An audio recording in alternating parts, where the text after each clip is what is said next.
السلام عليكم. النهارده حلقه جديده من برنامج باكورد، معكم اسلام اوتاك. في الكره المصريه في خط احمر ما بين الاهلي والزمالك، خط الجمهور بيشوفوا ان ممنوع حد يقرب منه، لكن على مر السنين في لعيبه كسرت الخط ده ولبسوا قميص الاهلي والزمالك وبقى اسطوره عندهم، من رضا عبد العال في التسعينات وحسام ابراهيم في اوائل الالفينات، مرورا بمؤمن زكريا لغايه ما وصلنا لغايه امام عاشور وزيزو وقريبا احمد عبد القادر. طبعا في لعيبه راحت من هنا لهنا بشكل دايركت ودلوقتي اللي عليهم الكلام الكتير، وفي منهم اللي لف كام لفه وراح للنادي الثاني، وفيهم اللي راح كوبري.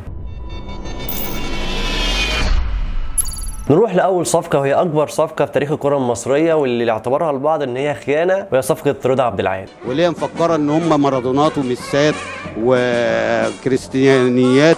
رضا عبد العال ساعتها كان اهم لاعب في نادي الزمالك ومحبوب من الجماهير كلها، وفي اواخر موسم 93 عقد رضا كان قرب يخلص. الزمالك ساعتها قدم عرض كبير، بس الاهلي هو دخل بالعرض هو الاضخم في تاريخ الكره المصريه، كان ساعتها الرقم 625,000 جنيه، وده رقم قياسي ساعتها، يعني بنتكلم مثلا زي دلوقتي في 100 مليون، ساعتها ما كانش في حد جايب نص الرقم ده حتى. رضا ساعتها اختار الفلوس، وكان بالنسبه لجماهير الزمالك دي كانت خيانه كبيره.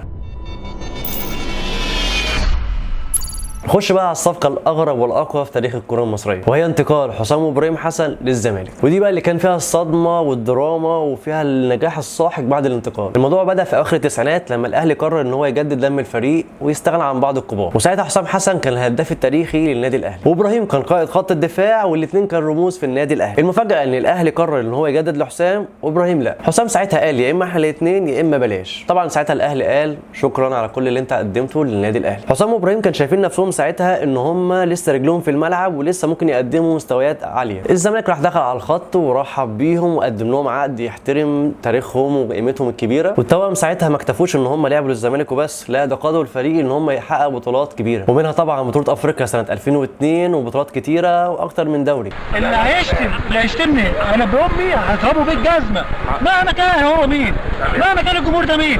الجمهور ده جبنا لهم بطولات اكتر من صالح سليم اللي مات، اكتر من صالح سليم اللي مات 21 سنه جاب لهم بطولات عمرها ما دخلت النادي الاهلي، ومع ذلك جمهور النادي الاهلي بيشتمنا عشان بنجتهد في ملعبنا، وهم اللي مشونا الاداره، ومع ذلك الجمهور بيشتمنا عشان احنا محترمين وبنلعب كوره، لكن هم عايزين لعيبه ميته.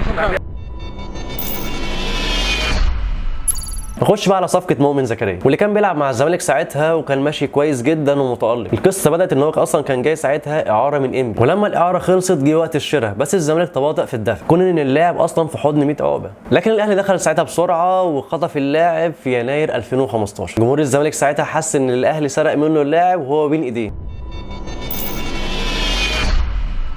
نخش بقى على صفقه كابتن جمال عبد الحميد، كان مهاجم الاهلي وساعتها كان الناس كلها متوقعه ان هو هيكون اسطوره الجيل، لكن جمال عبد الحميد اتصاب اصابه قويه جدا في عز شبابه. الاهلي ساعتها شاف ان هي اصابه قويه جدا وقالوا له انت مش هتعرف ترجع زي الاول وشكرا على اللي قدمته. ودعوا يا لمبي، اشوف وشك على خيرة الله. اللي هو في ايه اللي هيحصل يا لمبي؟ ان لله وانا لا راجعون يا ابو صلاح. لمبي لكن جمال ما استسلمش وثبت العكس، الزمالك فتح ليه الباب ومع العلاج والاصرار رجع يلعب، ومش يلعب بس، ده كمان بقى الهداف وكابتن الفريق، ورفع معاهم دوري ابطال افريقيا سنه 84، وبقى من لاعب مشكوك في مستقبله لاسطوره في الفريق الخصم. نخش بقى على الصفقه اللي قالوا عليها انها كانت كوبري، وهي صفقه امام عاشور. انا عن نفسي مش شايف ان الصفقه كانت كوبري، لان اللاعب لما رجع عرض نفسه على الزمالك واتدرب واتاهل معاهم، بس طبعا ساعتها كان الرد غريب من مجلس اداره الزمالك ان لو عايز يرجع نادي الزمالك تاني يخلص مع فريقه الدنماركي، فطبعا ده كان كلام غير منطقي، لان اكيد مش معقوله يعني واحد زي امام عاشور هيروح يدفع 4 مليون دولار للفريق بتاعه. طبعا ساعتها الاهلي ما صدق وخلص مع اللاعب وراح دفع ال 4 مليون دولار، وحاليا امام دلوقتي بيقدم مع الاهلي مستوى كبير، واللي مزعل جمهور الزمالك ان امام عاشور اصلا هو مشجع درجه ثالثه زملكاوي وراح الاهلي عادي، بس احنا حاليا دلوقتي في عصر احتراف، واللعيبه دلوقتي ما بقتش تخاف من رد الفعل زي زمان.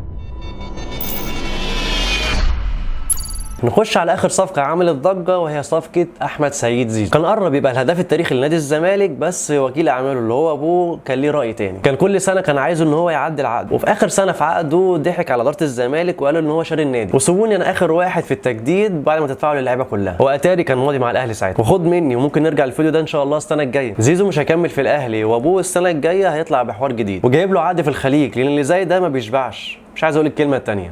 النبي هتجيب جنيه، والنبي هتجيب جنيه، ربنا يخليك، والنبي هتجيب جنيه، والنبي يا عمي، وحياة امك هتجيب جنيه. ومن اجل المشاركه في الماتشات بنسبه كبيره احمد عبد القادر السنه الجايه هيبقى في الزمالك ان شاء الله.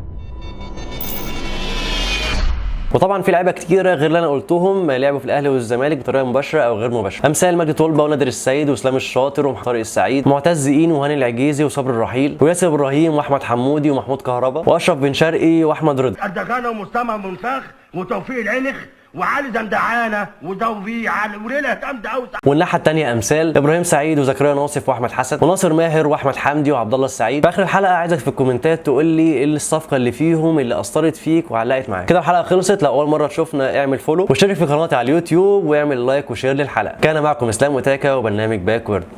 سلام.